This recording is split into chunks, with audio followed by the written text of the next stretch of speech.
hello, it's Doris with all the books, and so far August has been really, really great to me with the reading. I mean, everything else has been lovely as well, but I've only read 3 books so far, the first 10 days of August, but I just wanted to stop and talk about them a minute because they are all amazing.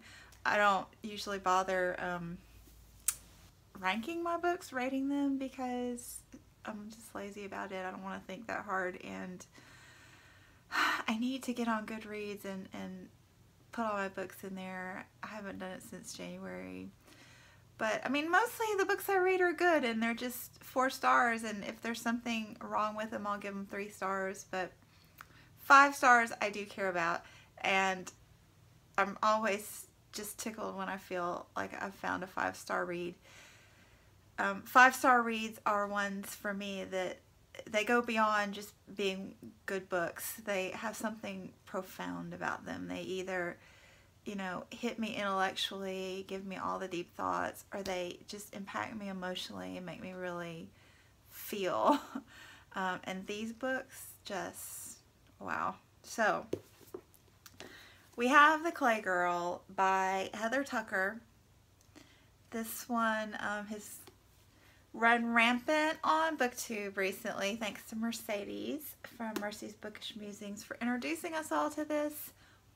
Wow, this just warmed my heart, and you wouldn't think it would. The premise is there's, I don't know, maybe 6 daughters, I forget, but the father has been sexually molesting them, and he gets found out because one of them becomes pregnant with his child, and he kills himself in front of some of them, and the girls are dispersed to various homes, foster homes, family. And this book just follows mainly, I mean, you spend time with all the sisters for various reasons, and, you know, spend time with their problems, because obviously they're going to have baggage. But you mainly spend time with the baby, who has an imaginary friend that's a seahorse. And yeah, you start out, I forget, is she 8? But you follow her as she matures into about, I think, a 16-year-old. Oh, the thing about this book is the girl is so, she's just a shining light, and not in a Pollyanna way, but sort of in a Pollyanna. I mean, I felt like it was a modern day Pollyanna. She makes their lives better everywhere she goes, no matter how horrible it is. And there are so many horrible places that she has to live, and she just has a positive spirit about her. I mean, she recognizes evil. She does, but she also recognizes the people that are just not doing the right thing because of the circumstances they're in and their unhappiness, and she just is so calm and kind. Yeah, I mean, I love the little family tree because every time I look at it, I see all the people whose lives that she touched and made better, and it just makes me happy. I try to have this outlook on life that, you know, other people aren't responsible for my happiness. I am. Happiness is a choice. And, you know, it's a constant battle because life's not easy at all. But it's a constant battle every day to choose happiness. And this book just really plays into that philosophy. And I thoroughly appreciated it from beginning to end. It was a joy to read. Totally. And there's going to be a sequel, apparently. And to be quite honest, I'm a little nervous about that because I liked the way this one ended. I like books that don't necessarily tie up everything, but you can have a good idea how the future would unfold. And I don't know, I kind of like, you know, imagining for myself how beautiful her future is going to be, and I'm a little nervous about reading more of her, you know. But the author took good care of me, so I'm sure she's going to take good care of me again. So I'm try to be confident about that and wait and see what other people think when it finally shows up. Yeah. And then I read Allie Smith's How to Be Both. Another brilliant read for different reasons. This one actually was also a coming of age, a young girl. It's not over a long-term period though. It's just maybe a few months. But her mother has passed away, and there's some intrigue as to, you know, some relationships that she had that nobody really knows about. And there's a little brother and the dad, and just the first section, I wanted to dive back into The Sound and the Fury. It just made me want to, because it's kind of told in this stream of consciousness fashion that I just find fascinating. And it's just so, her descriptions, like at one point she describes this photograph on the front cover. It's actually part of the story, and it's beautiful the way she describes it. I just, this book made me think so much, and I could totally go back and read it again just as soon as I finished, because I just really was thinking about so much. And then this book is actually two books, sort of. The second half is told from the perspective of a painter from, I think, medieval times. And he has somehow come back and is observing this girl in the future as she's observing his paintings. Her mother was obsessed with the man's paintings, or the woman's paintings. Yeah, there's some duality there with How to Be Both. I mean, the second half really plays with that concept of the duality of male and female, and life and death, and so many things. It's fascinating. And apparently these books were printed two different issues.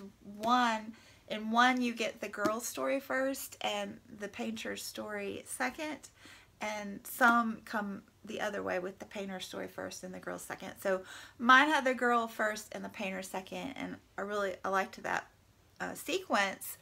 But I felt like the ending of the girl's story was a better ending for the book, but her story was a better beginning. So it was just really neat to think about going back and reading the girl's story after knowing about the painter's story. I don't know, it was just brilliantly, brilliantly written. And after reading this book, I will pick up anything that Allie Smith ever writes. And, you know, knowing that I'm going to enjoy the writing. The story, you know, might not be something for me, but I know the writing will always be. I mean, she just was so brilliant in this book. Yeah. And I did want to mention that this is one of those books that would not be for everybody.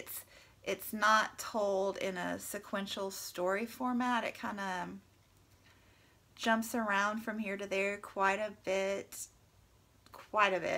So if that's not your thing, this is not your book. But if it's profound, it's deep thoughts, deep thoughts, deep thoughts.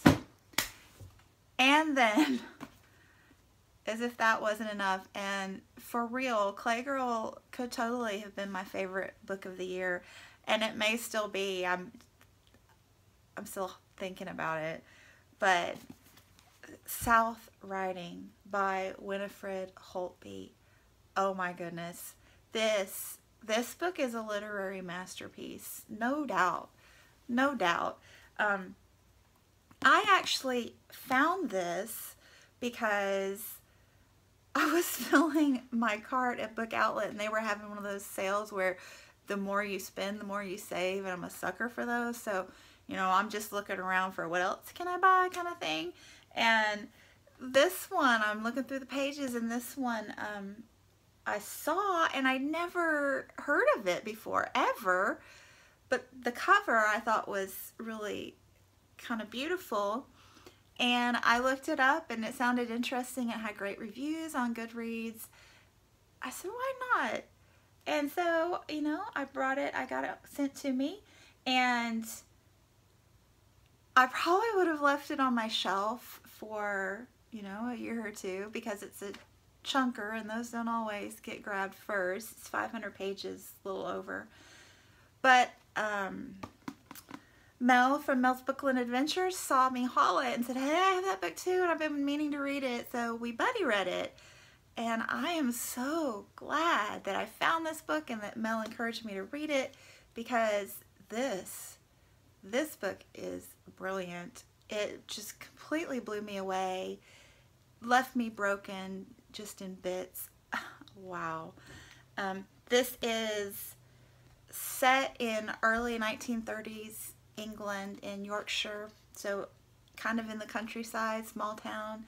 And a new headmistress, I believe this is her school building here, a new headmistress takes over this secondary school for girls, and it's just all about the community and the interactions, and wow, she's just a brilliant writer. And the other thing that just grabbed me and held me throughout this story was who the author herself was. She was, I think, 37 years old and had been single her whole life. She was living with her best friend and her best friend's husband and their kids. I mean, I thought that was intriguing that, you know, she was, you know, strong enough to be single. And she was dying. She knew she was dying when she was writing this book. I mean, we all know we're dying, but what kind of book would you write if you knew that you were dying that year? She literally, I believe, died a month after she finished writing the book, and the book was printed posthumously. This is a must-read for everyone. Oh my gosh. Just she explores what it means to be human, and she presents her characters. I know there are a lot of characters in here, but it's not one of those books where you really get confused by the characters, because she introduces you to them. You know who they are. And she never judges her characters. She never presents a character and tells you that, okay, this is the good one and okay, this is the bad one. She is so good at just giving you who the characters are and little behind the scene peeks as to why they act the way they do. And she never judges her characters. She just gives them to you, and it's such a gift. And there's so much depth in social issues, like, you know, finances were a huge issue at the time, obviously, with the Great Depression in the United States and the worldwide impact. And there's one chapter that she so brilliantly layers all the issues around finances and why it's not always easy to help the poor and to help the economy, because there's so many, you know, variances that come into play with that. Oh my gosh, I don't even know what to say. I can't tell you much about the ending. The epilogue is what an epilogue should be. You know, I went into the epilogue thinking, okay, she's just gonna, you know, wrap up and tell you how everybody's life ends, because that's what epilogues do. No. The epilogue is what tore me up. The epilogue is where the heroine processes her life and realizes who she is. And I can't say anymore, but I love this book. This book it'll be in my all-time favorites. All-time favorites.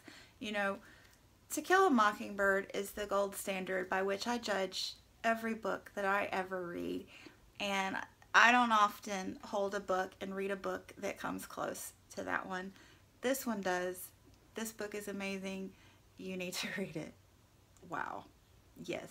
So anyway, I am off to buy more books because